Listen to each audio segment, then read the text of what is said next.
I'm ChosenArchitect, and this is Stoneblock 4. Now today will mark the last episode of our Stoneblock 4 journey, but there is still a lot to do today. But I do want to mention, if you're a supporter of any tier, whether that is on Patreon, on Twitch, here as a YouTube member, or of course through the Discord, be sure to link all of your stuff up on the Discord and get access to that world download. And I'm going to put a little Easter eggs in here for you guys to find, and good luck. Post them on the Discord on the ones you do manage to find. With that, let's get on with the episode. Yes, welcome back to some more Stoneblock 4. As if we haven't progressed far enough, there is still more for us to do today. But I think today ultimately will be the climax of the pack, as we should be able to reach eternal godhood in this pack. And we will ascend through the Ascension Tier 3 all the way into becoming God of this world. And last episode, we defeated what I would call probably several different gods in this pack, and we have taken over. And so far, we only have a few things left to do, and that is make ourselves completely unlimited in our power gains, and also give ourselves the ability to duplicate just about any block in this pack. And so, what exactly is needed for Ascension? Well, we are going to need a maxed out energy cube and also an unlimited induction provider, which is going to require lithium. Then we also need to make 16 chaotic cores, which does take a little bit of time. It should be easy to automate.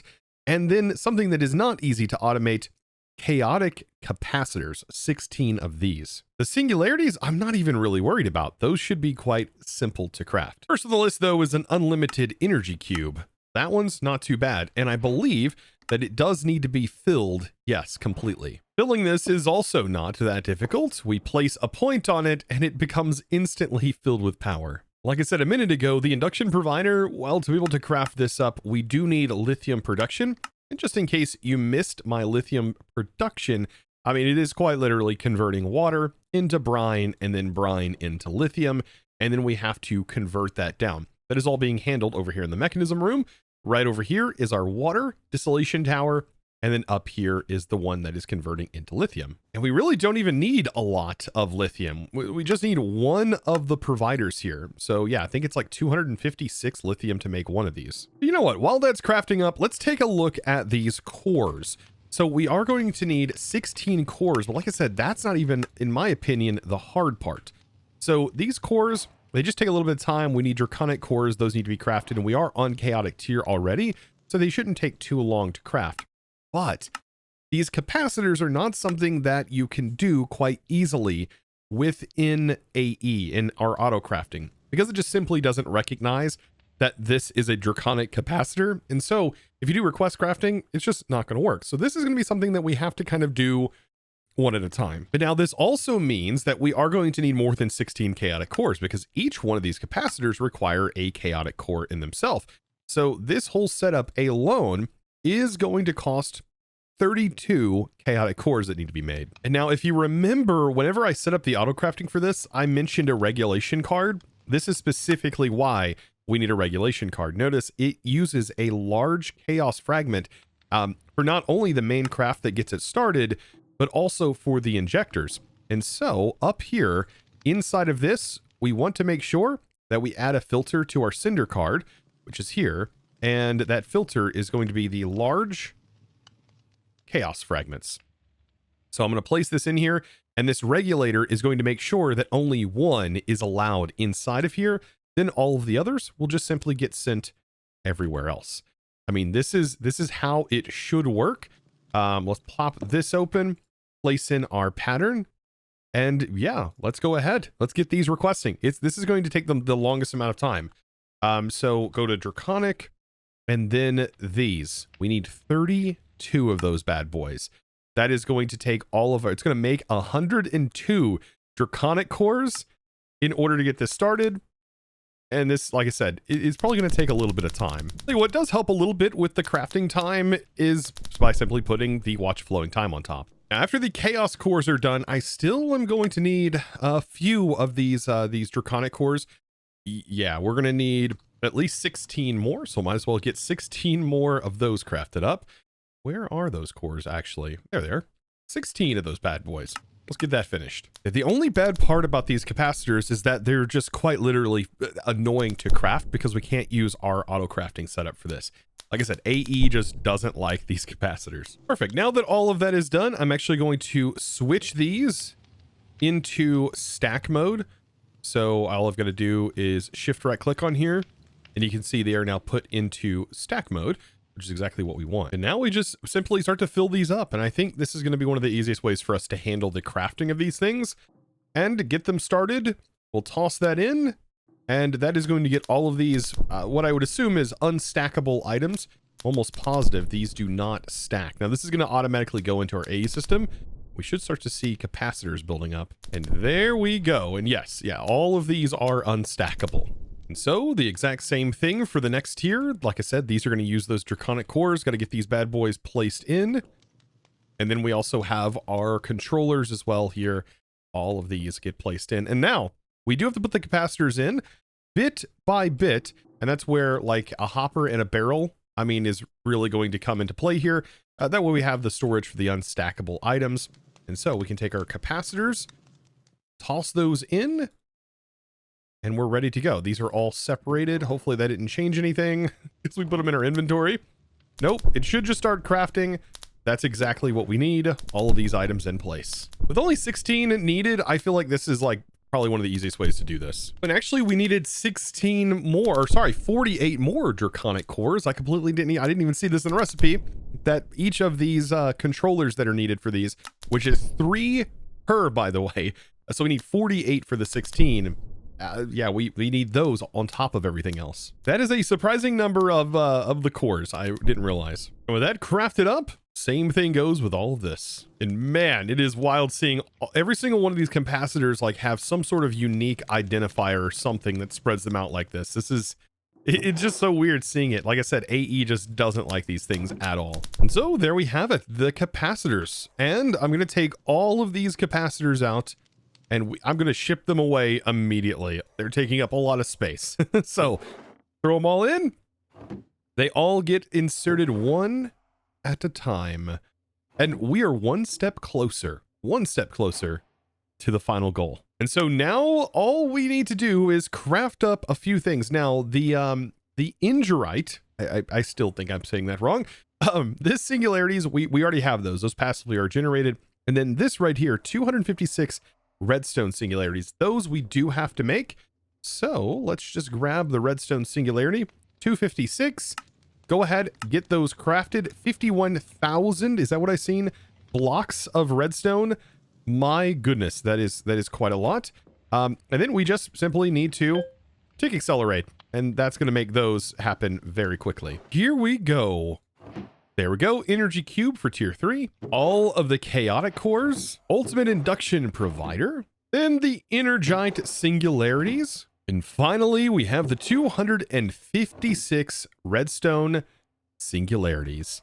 And thus, we now have a creative energy cube that is going to provide us with unlimited energy. With this, I can only think of one place where it could go, and that is inside of our energy generation room. On this, it is all set to output, but I do want to clear all of the sides, and I want to make the bottom the only spot that has an output, so it has this clear looking interface. Then we can put a plug on here, select our send network, and then bypass limit. And this is now transferring unlimited amounts of power, which in this case is the 2 billion or the max positive int value, or near the max positive int value. I just want to make sure, is it also able to keep up with all of these? It is.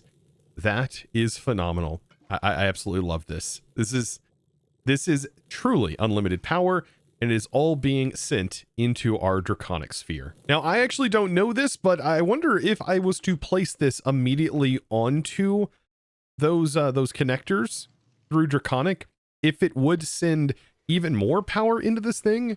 I still don't think that's the case. I think this is also what it max outputs, is what these are receiving right here. But whoa, hold up a second there. We are not done. We still have to ascend into true godhood and be able to world shape.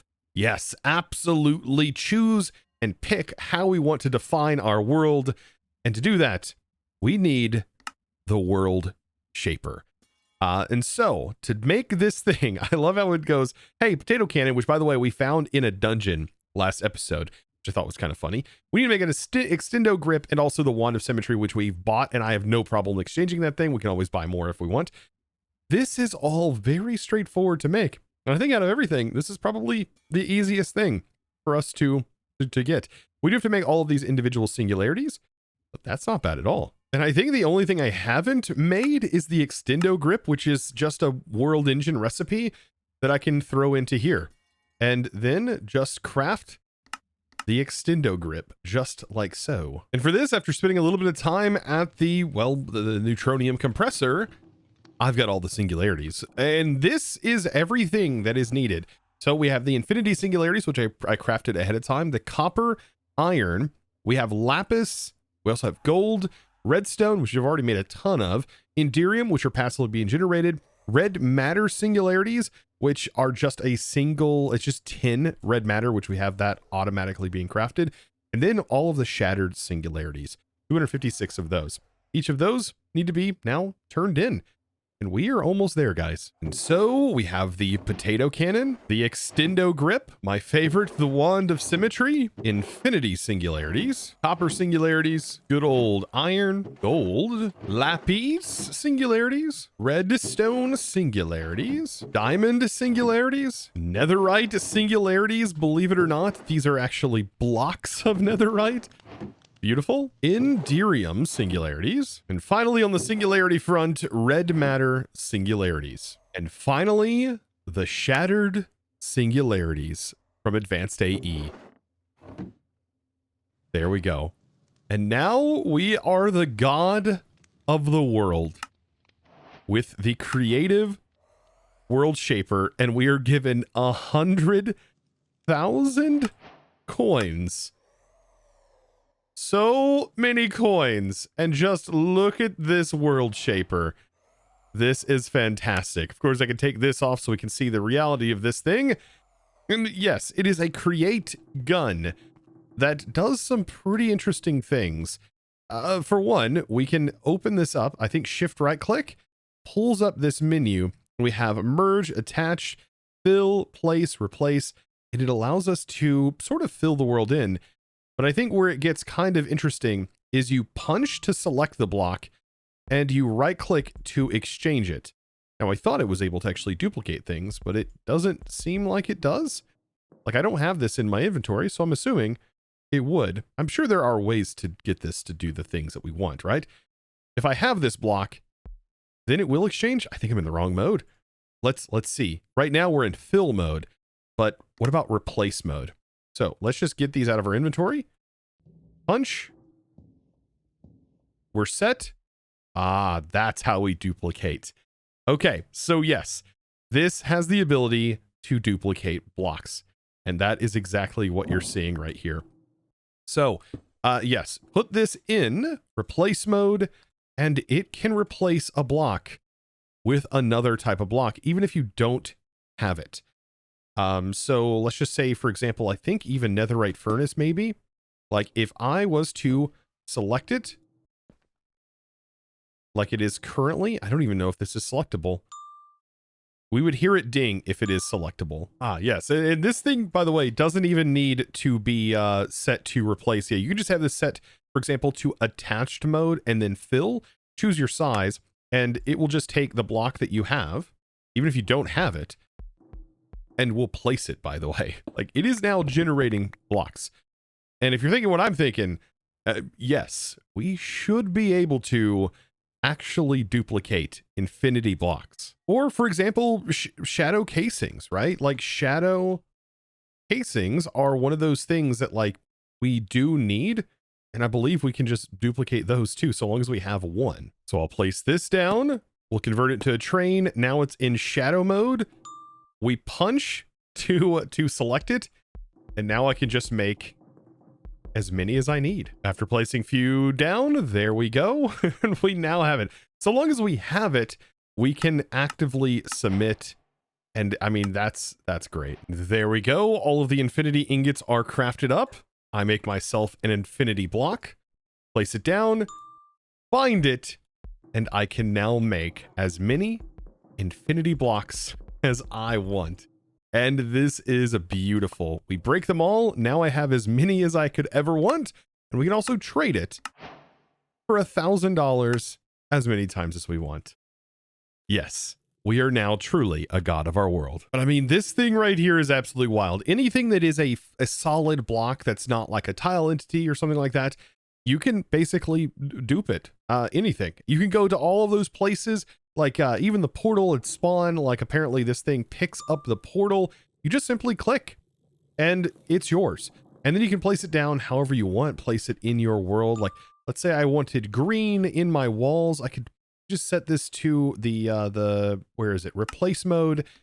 Set that, make sure that this is set to merge, and just go in and just start painting my walls. If I needed to up the size, we can make it a 3x3 on the wall. Change it from that length like that and change the height here. And now we're painting in 3x3s. It's great. If I don't like that, I'm like, oh, I want to go back to stone. Yeah, this is such an amazing thing to get at the end of the game. I love that they did this. Now, after all, this is a world shaper, so it can do some other shaping things, like, for example, clear mode. 32x32 is its maximum size. And yes, it can clear out an area even larger than the world breaker.